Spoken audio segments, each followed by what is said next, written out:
morning, Vietnam.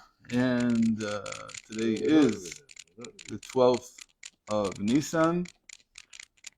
And what is it? The 3rd of April. There we go. We're continuing with our mimer from the Rebbe Moarash. And we've come to a critical juncture. He's now explaining to us what does it mean. No, this is from the Rebbe Moarash. And he's now telling us very interesting things about what does it mean that the Jewish people affect the Torah. All right? So he said the first thing is because it has to be that way, because otherwise the Torah wouldn't be relevant in every age.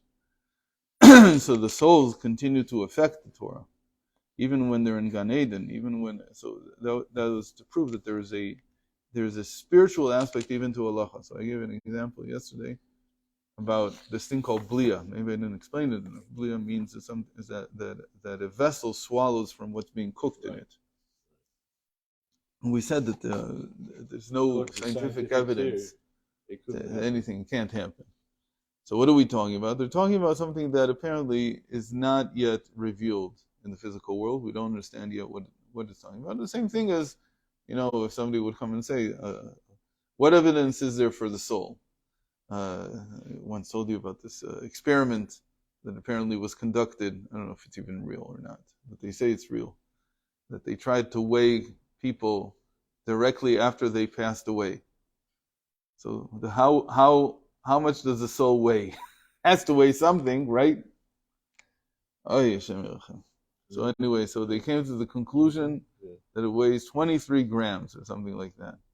And we said that at the time, that was very nice. I mean, not that grams has any kind of absolute value, but it's still nice. It's 23 is the value of chaya, one of the parts of the soul. But it's meaningless in the end because we're talking about something spiritual. How could you measure physically something spiritual? It doesn't make very much sense. It's a categorical mistake.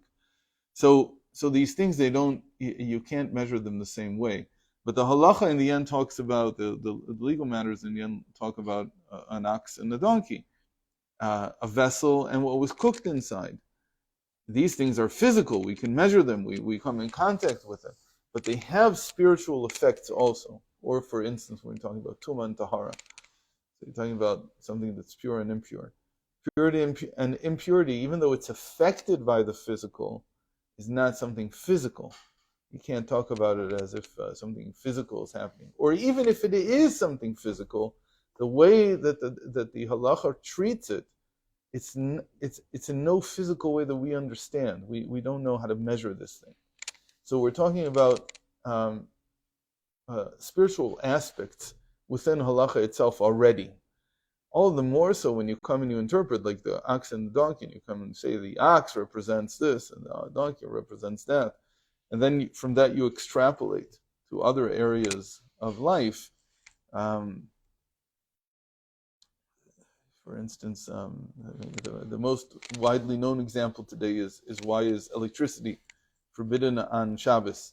There's many reasons for it, but one of the main reasons, there are things that are d'oraisa, they're forbidden from the Torah when it comes to electricity. For instance, if the electricity is causing a fire, right? So you can use electricity like on people's stovetops, right, on the hobs. So you turn it and now when it has a pilot, it does it completely from a spark that's an electrical spark. So you're creating fire from it. So there's no question that you're not allowed to do. Then there are things that from the sages are forbidden. For instance, something that makes noise or has light, shines something like a cell phone, for instance, is forbidden from the sages because it's making light and making sound. So those things are definitely forbidden at that level. And then there are things that were extrapolated. And there you have to say it's called horazaken. It's that we had a sage in the 19th century, the end of the 19th century. His name was Reb Shmuel Shmalki, Yitzchak Shmuel Shmalki. Yitzchak Shmuel Shmalki, I think was his name. The Beis Yitzchak is a very famous posek, and he extrapolated from giving off a scent, to scent clothing. He said that that's the type of action that electricity does. It's very similar to smell. Okay, but it's an extrapolation. It's not that there's anything about electricity that it's not carried by pheromones. Electricity has no connection to pheromones. It's an extrapolation. It's an understanding of a spiritual correspondence. So these things, they are what make halacha relevant for each generation. That we continue to understand the concept behind it, and not just the idea itself. But now we add another thing, completely different direction. O yesh lomar, so we're on page Zayin, second line. O yesh lomar al derech David hayam chaver Torah shelemala b'kadosh baruch hu. It says in Sefer HaBahir, the first Kabbalah book usually considered, that David would connect the Torah above with God. Shu b'chinat hamshachat or ein sof baruch hu b'Torah shelemala. Which means, he says here, that he brought down the infinite light into the Torah above. What does that mean? So elsewhere, the Alter Rebbe explains that this really means that David brought pleasure into the Torah.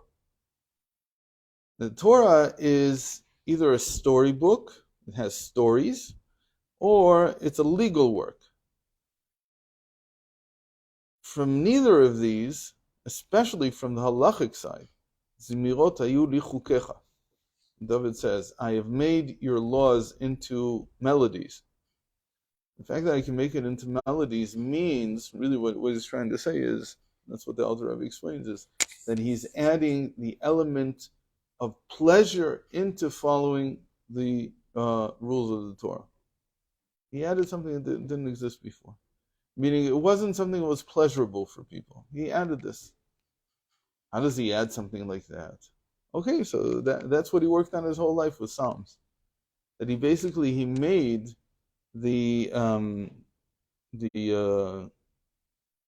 he made the Torah into an instrument of pleasure. Now the sages say that this was also a very bad thing, because why are you turning a court of law into like a symphony orchestra? That's not the way it should be. And yet, it's a dimension that he added. So there can be many explanations. We're not going to get into them now, but there's many explanations of what exactly it means that he added pleasure into it. The Alter Rebbe goes into it in Torah. Or in any case, שמצד בחינה זו נשמות ישראל נקראים חתן, שם ההשפעה והתורה נקראת כלה, לשם קבלתם מנשמות ישראל. So in this case, we see that sometimes the Jewish people, they are the groom, and the Torah is the bride, and it is receiving from them. ועל פי זה יובן מה שנשמות ישראל נקראים ראשית תבואתו, שמצד בחינה זו שנשמות ישראל ממשיכים המשכת אור אינסוף ברוך הוא בתורה, שעל ידי זה מתעלים נשמות ישראל להשתבע בגוף הדמלכה, שהוא עלייה מבחינת פנימיות הכלים, שורש ומקור נשמות ישראל לבחינת האורות, שזהו כל עניין ירידת הנשמה הגוף, כמו שמובהר מזה במקום אחר. So what does this all give us? That by doing so, by being able to bring the infinite light down into Torah, what the result is that the Jewish people are elevated in a form that's called in the Zohar to be sucked into the body of the king. What does this mean? Sucked into the body of the king. God doesn't have a body. So what do you mean you're being included now in the body of the king? So it's a type of elevation. And he says here what it means is שהוא העלייה מבחינת פנימיות הכלים, שורש מקור נשמות ישראל לבחינת האורות. Then until now you were a vessel. You were something that was acted on by the Torah. Meaning the Torah was fashioning the nature of the Jewish people. It was forming us as a people. It is what's responsible for us becoming the way that we are, because it fashioned our character. But now you're going up from what's called, and in that sense, all the Jewish people they're called pnimiyut kelim. They're called the inner aspect of the vessels. Because they're not just any vessels. They're the inner aspect of the vessels. It's a little bit different than just being a vessel. What's the difference between being a vessel and being the inner aspect of the vessel? So you look at a vessel, and let's say you have a cup. And you say the vessel itself is the material that makes up the cup. But the inner aspect of the vessel is the space inside that contains the liquid. It's not exactly the same thing as the vessel. The vessel is the material that makes up. This material could have any shape. You could take, granted, if it loses most of its capacity to hold, you might argue that it's no longer a vessel, but it's the material that makes it up. But the material is fashioned, is formed in such a way that it has a holding area, right? That volume that holds the liquid inside. So the Jewish people are considered to be the volume inside. They're not considered to be the vessel itself, but the volume inside. This has many, many ramifications about what the difference is. For instance, it's interesting that he didn't mention this here. The sages extended, like we said, that we have this power to affect the Torah. So they extended the Torah in such a way that we would say blessings over everything. Everything that we eat, everything that we enjoy in this world. All the mitzvot. Originally, though, there's only in the Torah there's only one blessing. The one blessing is to say grace after meals. That's all of it. But they extended it in many, many directions. How can you extend it? How can you do something like that? Because you are what's holding the essence, meaning the whole reason for the vessel here is to hold in the end some kind of spiritual reality. And the Jewish people are what are touching that spiritual reality. What's a spiritual reality? The godliness. So until now, they've been like the part of the vessel that's holding God himself, as it were. The godliness itself within the Torah. So because they're like that, they can affect a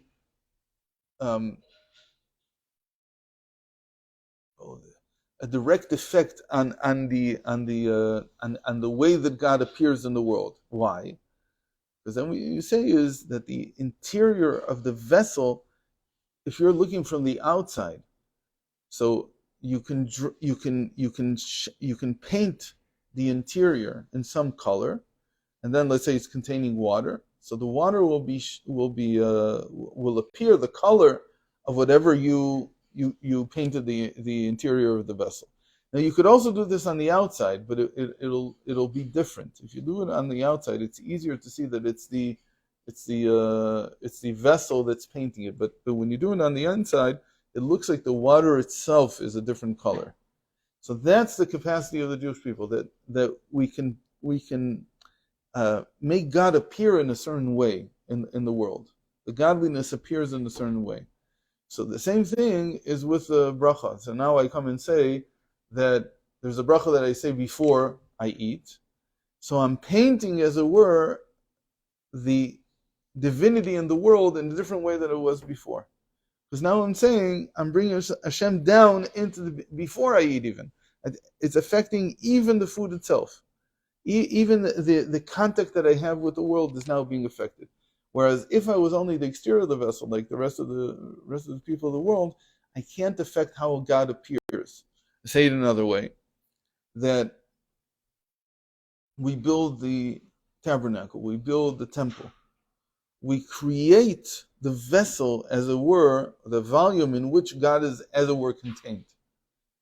Who decides what the tabernacle looks like? Who decides what the temple will look like? No, not at all. No, the artisans who make it. They decide it's going to look like this, it's going to look like that. It's their decision. It doesn't say anywhere it has to be this shape or that shape. How tall it has to be. There's certain things that in the tabernacle were said, but when it came to building the temple, they had to decide how high they wanted it to be. They retained some proportions, but even not that entirely. Like in terms of the height, they had a cheshbon, why it should be this way. Why in the end it was 20, in the first temple it was 20 cubits high. But even though they had some idea about the appearance on the outside, was completely their decision, their prerogative. They decided completely what it would look like, what the experience of coming to the temple would be like. That wasn't dictated by God. So they're creating like the interior, the volume on the inside of how godliness is going to appear in the world. And many other things that we have this ability. But now he says it's even higher than that, because by affecting the Torah like David, or like we're affecting we're the beginning of the produce, he's saying that we not only have a chance to affect the vessel, how God is going to appear, but we're affecting the light itself. We're affecting the water itself inside. It's not just the appearance of the water. It's like now you're affecting, in other words, how much water is here, for instance. This is an amazing thing. You're coming and you're saying that the level to which there is going to be godliness in the world, the amount of godliness is a word, not just how it's going to appear. This was the Rebbe's first address. Bati Legani, what's he saying there? That many generations pushed the divine presence up, and then 7 generations brought it back down. And we're the 7th generation also. 7th generation from the Alter Rebbe, and we're also bringing the divine presence down into the world. That is affecting the light. It's not just affecting the vessel. It's coming and saying that there's something different about the world now. That there's more divinity being pronounced. And that's an amazing proposition. How could human beings affect how much godliness there is in the world? But that's exactly what we're saying, that by doing this, we elevate to the states called Ishtaba Begufa de Malka, that we become a part of the body of the king, body of the water that's inside the vessel, inside the world, and we determine how much water is going to be here. You have to understand that these are very bold claims, right? But this is basically what the claim here is. This was the whole purpose of the soul coming down into the body, was to affect the godliness in the world. And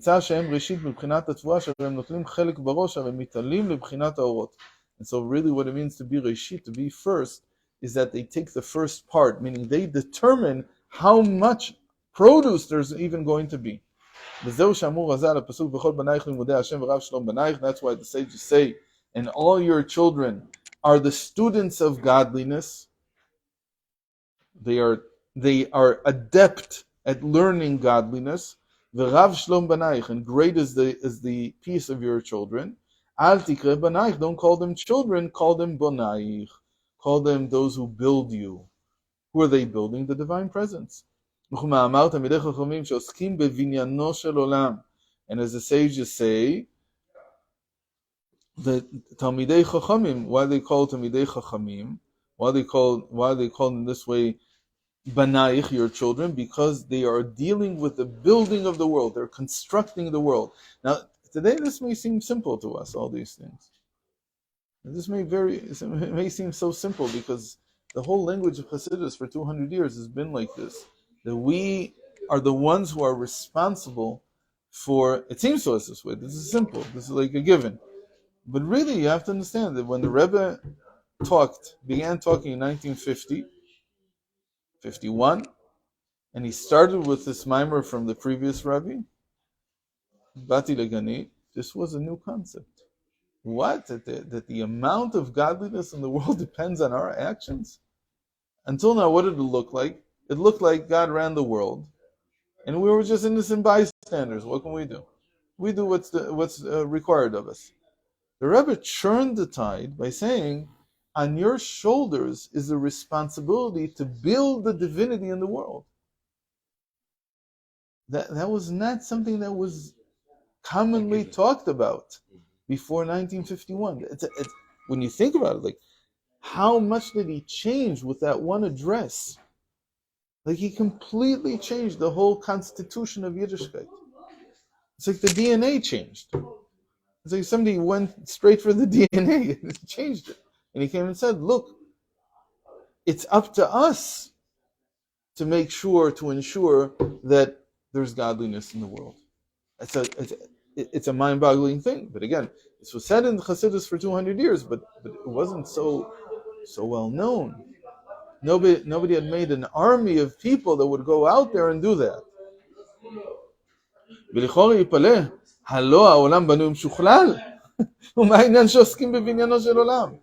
So the question immediately is asked about what the sages said. What do you mean they're building the world? The world's already built. The answer is,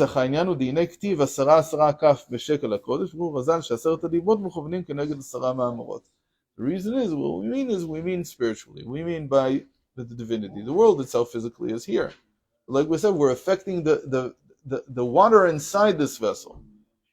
And so the rest of the people in the world, they're the vessel itself. They're dealing with the physical matter of the world, building it, making sure that it functions the way it should, hopefully. And that's the role of society. That's why we're very sensitive to changes in civilization. Jews are more sensitive than anyone else, hopefully. Why? Because we understand that if the civilization of the world falls apart, so in a certain sense, there's no more material for the vessel. There's nothing to hold divinity. The divinity is not going to be the same if human beings are not civilized, if they're not cooperating, if they're not building something. But there are those who are building the cement and putting the concrete in place and putting the steel beams and the windows and everything else. There are those who are entrusted with bringing the content in. That's the Jewish people. And that, he says, is what it says, that the 10 commandments, they correspond to the 10 utterances, 10 sayings of creation. That the 10 sayings of creation, they created the physical matter of the world. The 10 commandments, they create the spiritual, the divine aspect of the world. They correspond to one another.